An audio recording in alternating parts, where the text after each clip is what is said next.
Hi everyone. So I'm going to go over some of the practice answers today. So question 1. So these were about algorithmic design. So the first one, you're writing a program which you'll be operating a collection of numbers. You'll be inserting and deleting a lot. So what data structure might you choose? So linked list, right? So insertion and deletion are going to be much faster in a linked list. So B, describe a problem where pre-sorting would make it easier to solve. So if you were getting the median, the selection problem would make it easier. Tons of different answers here. 3, you need to search for a given number in an n by n matrix in which every row and every column is sorted in increasing order. Other than brute force, which design strategy could you think about employing? So let's think about this. So you're searching and you know every column is sorted. You could use divide and conquer. So, right, so you know, for instance, that actually probably decrease and conquer. This is more like a binary search where you can index into a certain spot and you know that if you don't find it, then you can look in the other subarray or in the other one. So if you have an array and you index in here and it's greater than the number you're looking for, you know you can search the rest of this. So it's kind of like a binary tree, but just with the full matrix instead of just an array. Question 2, list the following in increasing order. So the smallest first. So here we go. So we got an n. We're going to do an n. Well, actually, we have a 1 over n, which is ridiculous. I don't even know why it's there, but it's there. So we have a 2n. If you have the same order of growth, circle them. So I'm going to circle them. These are the same order of growth, right? Okay, what else we got? Oh man, dang it, we missed the log n, people. Log n, n, 2n. Okay, alright, what else we got here? We got, what's next? N squared, okay? And then we have n squared log n. And then we have n to the 4th, and then 2 to the n, which is different than 3 to the n. 2 to the n is going to be smaller. Even though this is minus 1, it's still going to grow faster, or go slower. And then finally then we have the factorial, of course. All right, moving on. All right, so we are asked to solve this by the definition or the limit, and we need to show that this is indeed the case. So I'm going to go by definition because the limit is really straightforward. So we'll do by definition. So I'm setting something up such that my t of n, I need to show that it's less than or equal to n squared. So here we go, n squared log n plus n for some n not greater than, for some n greater than or equal to n naught, and for some constant c. Okay? All right, here we go. So I am going to substitute my log n here for an n. I'm going to say for all n greater than or equal to log n. Then I can go ahead and say n times n plus n squared. And then this will simplify to n squared plus 2n, which then will equal 3n squared. So I get that my c is 3, and my n naught is kind of funny, it's log n. Right? So if we were to set this up using the limit, remember we'll have the limit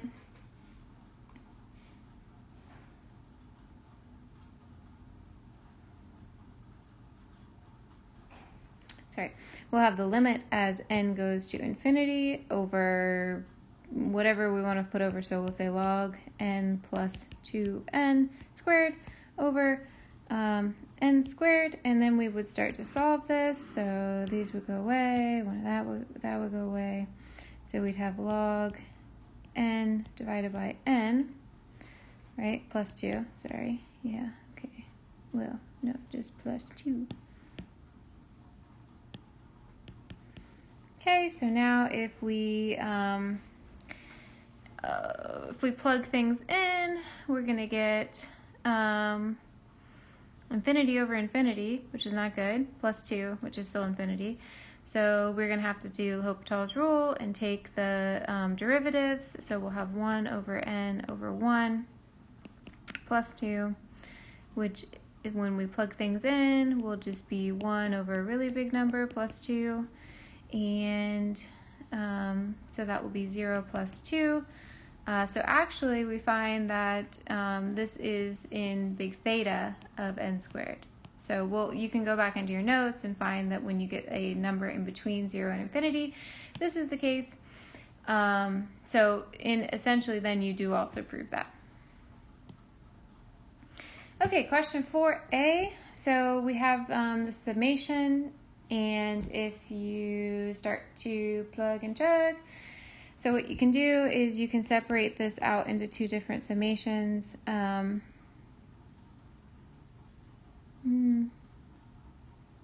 Yeah, so I equals 0 to n minus 1 plus n minus 0, I equals 0, a squared. And this is our help. We have our rules, which are going to be appended to the end of your final exam. So we have upper minus lower plus 1 plus, and I squared has a nice closed form solution as well. Well, okay, so it's not nice, but it is there. And minus 2 plus 1, 2n minus 2 plus 1 over 6. Yeah. So at this point, you'll solve and you'll come up with something. At this point, if you come to the solution where you just have your n's all out, I will give you most of the credit. And then when you finally solve it, it's just math errors. So I don't want to take up too much of the time doing the math here. But if you have questions about if your specific answer is correct based on the math, you can email me and I'll give you the full answer. All right, here we go again. So here we can again do upper minus lower.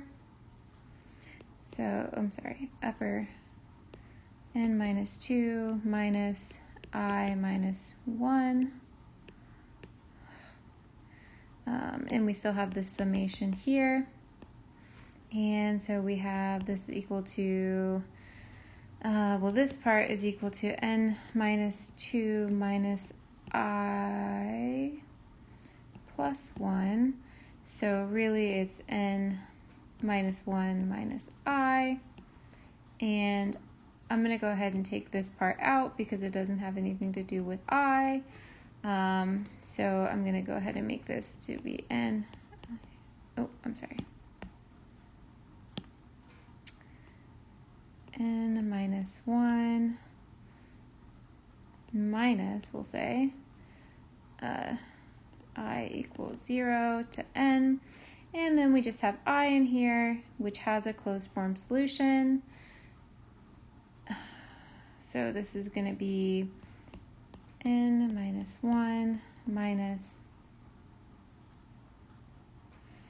n plus 1 divided by 2. Okay, and then you'll solve. Question 4c, we got some recurrences. So here, the funny, actually, if you want the answer to this one, I'll give it to you. The funny part, I'm not going to actually solve it here because it's going to take too much time. The funny thing is, so is this n is greater than 3. So here you actually don't really care what happens at k equals 1, k equals 2, or k equals 3. You really just care what happens above that. So as you start to plug things in, these are going to be, they're not going to matter. They're going to be kind of erratic. And then when you start to plug it in at higher numbers, you'll get the closed form solution. So let me know if you want me to check over your work for that one. You won't get anything that complicated on the exam. Okay, this one is in a nice form for the master theorem. So remember our master theorem. Okay, so we want to look, so we have it in the form A t of n divided by b plus c of n to the k, right? So our A is equal to 2, our B is equal to 2, and our K is equal to 1. And now we look at, to see if A is what with relation to B to the K. So A is 2 and 2 to the 1, that they're equal. And if they are equal, then T of n is in big theta of n to the k log n, right? So this means that it's in of n log n. There we go. Okay, take a second. All right. Okay, question number 5. Question number 5 is something similar to this. I, of course, just jotted down what the general algorithm is. But the first question is, what's the input size? So the input size is n, right? You have an array come in, and it's looping to n, so your input size is n. The basic operation is this if statement. This if statement is executed each and every time, so this is your basic op.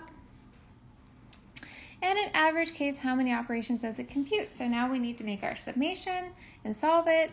So I'm going to make the summation, but I'm not going to solve it. If you want the answer, you email me and I'll check your work. So here we go. So our inner loop is going to be from j equals 0 to n minus I. And our outer loop is going to be from I equals 1 to n. And this is a comparison, so the basic operation, make sure nothing funny is happening in there. Nope, basic operation is going to be constant, so 1. So you would go ahead and solve this, and in the end, as you may expect, you'll probably get something that's close to n squared. Should be n squared, I think. Yeah, it's a bubble sort, should be n squared. All right, moving on. Number 6. So we are to perform a depth first search and a breadth first search on this. Okay, so depth first search. All right, we're going to have a stack. A stack. So I'm going to go ahead and add my stack. I want to keep track of when things were popped and when things were pushed for the first time. Okay. Oh, come on. All right, so I'm going to start with A, right? I don't think it says, but we're going to assume we start with A. All right, so we're going to push A in. Then from there we can get to C or B, but we're going to choose B because of alphabetical order. So we're going to push B in. Now we're at B. We can get only to E, so that makes it easy. We'll just push E in. And now we can only get to G from here, so we'll push G. And we can't get anywhere else. So now we need to pop G. Now we're back at E. We still don't have anywhere to go, so we need to pop E. Okay, so now we're back at B. We still don't have anywhere to go, so we need to pop B. And now we're back to this. So we take our next route. We take our route to C. So we push in C. And now we could get to B, but we've already been to B. We could get to G, but we've already been to G. So we're broken again? I see. I was supposed to start at D, wasn't I? Or no? Yeah, I'll never be able to get to D. Well, this was a flawed thing. Why did you guys let me give this to you? Anyway, so we'll continue. So we just pushed in C, so we're at C. We don't have anywhere else to go, so we can't get to F. We can't get to D, so we're going to go ahead and pop these. So we're going to pop C, we're going to pop A, and now we have an empty queue, or stack. So what we would do here is we would just push the next available, which would be D. And we'd have to, again, pop it immediately, so D. And then we would push F, and then we would immediately pop it. So that was no fun.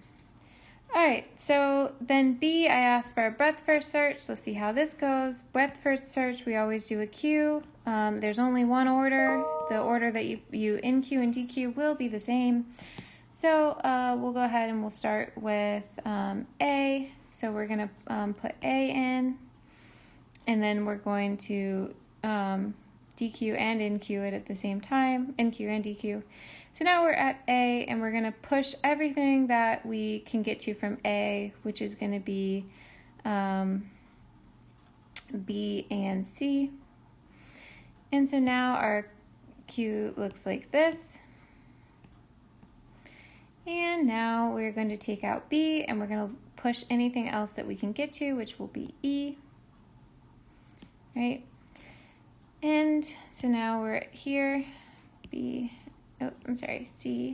and E.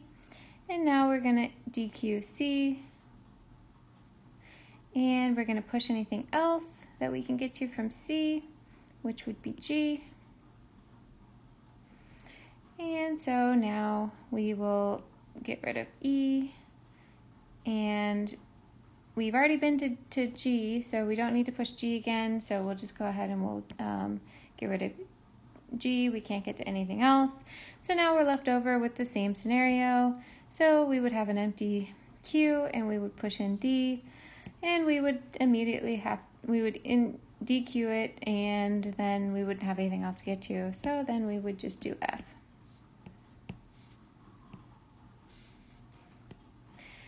All right, so for C, is this an acyclical graph? If it is, based on the depth first search, find a topological sort. I think it's acyclical. Yeah, it's definitely acyclical. So we can do it this way, but I'm gonna go ahead and do source removal, because the depth first one, depth first one, remember, so you'll just take the order that they were pushed and you will reverse that, right? So in the order that they were popped, and then reverse it. Usually I have pushed and popped changed. But let's go ahead and do a source removal. Let's say we're going to start at A, so we'll remove A. Let's see, let's have another source. So D is a source, that's next in the alphabet. So we'll go ahead and remove D. So now we have all of these are gone. What else is a source now? I think F is the only source, so F. Okay, and now we have, this has a cycle in it. And that's exactly how we start to tell. So as soon as we do a depth or a source removal, we'll end up where we have, oh, no, it's not. This is going that way. Just kidding. All right, so now we're gonna remove C because it's a source actually. And now we can remove safely B, and then G, and then E. Well, actually, E and then G, right? Because E still feeds into G.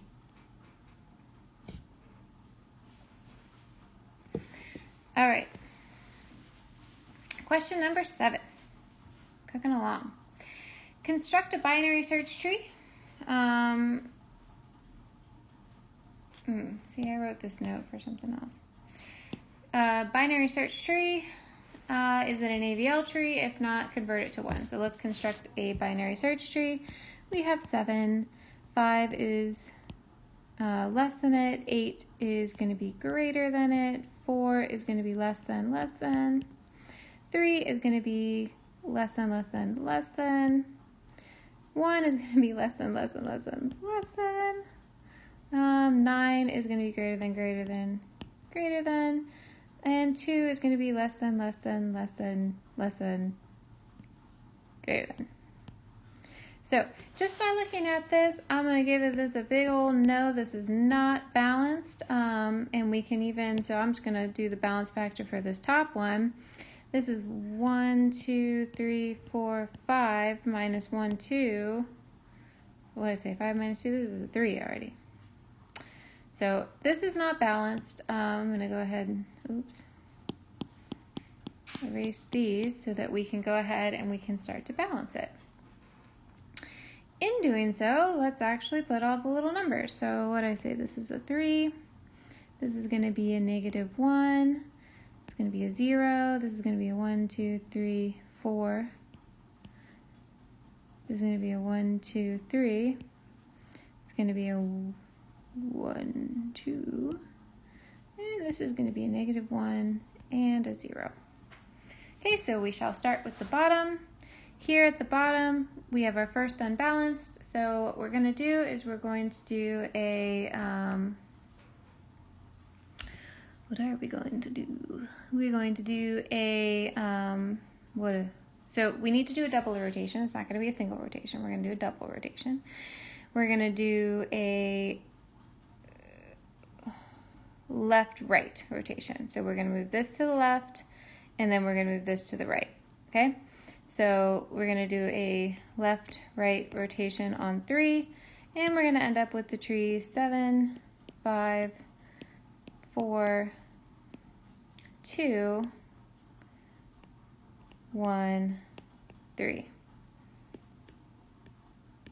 Okay, so let's write all the balances again. 1, 2, 3, 4, minus 2.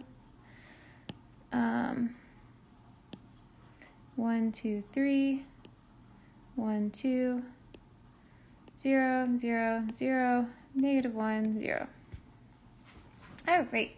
Now we have our next unbalanced, which is here. And so we're just gonna, this is just going to be a right rotation. So we're going to rotate right on 4, and we're gonna end up with the tree. 7, 5, 2,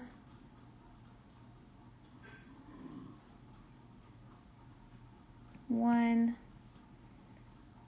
4, 3, and 8 and 9, and balance 1, 2, 3, 1, 2, 3, 4, minus 2, so still 2, 1, 2, 3, -1, 0, -1, 0, 1. All right, next issue is here. We're going to do another left-right rotation. So we're going to rotate this to the left, and we're going to rotate this down to the right of it. So we're going to end up with a tree 7, 5, no. So this will actually be 4 here now. And this will still be 2. This will be 5 now. And 3 will be its subtree. No, that won't work.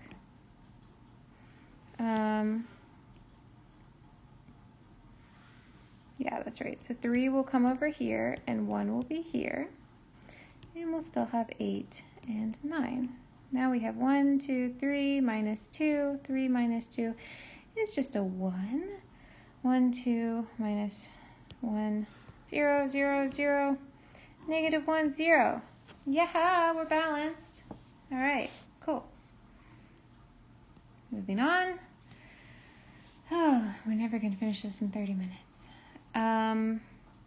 Okay, so 8 asks you to do in order, post order, pre-order. Just review that. Most of you guys got it right on your homework. Some of you got some of the orders mixed, but just double review it. Question number 9, perform a heap sort. Okay, so the idea here, so a heap, when you create the heap, you're just going to, you can just insert, well, no, actually. Hold up. I'm going to do the heap. I'm going to make the heap and we're just going to sort it. Okay, actually guys, so I'm limited to 30 minutes per video. So this video is going over. So I'm going to go ahead and end this, and I will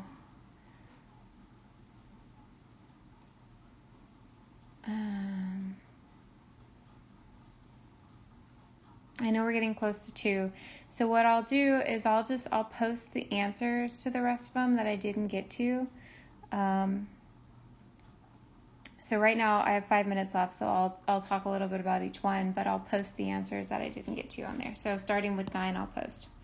Okay, so heap sort. So some things you guys messed up on when you did heap sort. Some of you didn't sort. So the steps here is 1, create the heap. And 2, sort. So top down or bottom up. So top down, you will insert one at a time. And bottom up, you will create tree and compare a bunch of times. And then you sort. And so the idea here is if you have something at the top, you're gonna like all the way at the bottom, maybe you have a node here, you're gonna swap these 2 nodes, delete it, and then reheapify. So don't forget to reheapify. And that's gonna be like your bottom up approach where you do all the comparisons from the bottom. Question 10. So 2, 3 trees, you will see this on the final. So right now you want to, it's asking to insert different nodes. So just remember when you insert, so for instance, you're asked to insert 10. So you're going to insert 10, well, it would just be down here, right? And then when you insert 11,